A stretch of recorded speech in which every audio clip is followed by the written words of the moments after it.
আপনি এখন মারা গেলে মানুষ আপনার মোবাইলে চেক করে দেখবে এটাতে গান আছে, সিনেমা আছে। গান সিনেমা মোবাইল থেকে ডিলিট করে দেন, তওবা করেন। পৃথিবী সাক্ষী হয়ে যাবে যে ছেলেটা মারা গেছে, ওর মোবাইলে তো সিনেমা আছে, ওর মোবাইলে নাটক আছে, মানুষ সাক্ষী হয়ে যাবে আপনার গুনাহের। মোবাইল থেকে আপনি গান ডিলিট করে দেন, নাটক ডিলিট করে দেন।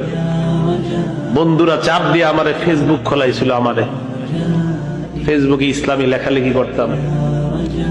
কিছুদিন পর বুঝতে পারলাম এখানে সময়ের লেখালেখি যদিও আমি করি, মানসিক যুদ্ধে লিপ্ত হইতে হয় ফেসবুকে। মানুষ পক্ষে লেখে, বিপক্ষে লেখে। পার্মানেন্টলি আমি ডিলিট করে দিছি, আমার কোনো ফেসবুক নাই। আমার জীবন কি চলে না বলেন? চলে, আগের চেয়ে ভালো চলতেছে। আমি যুবক ভাই যারা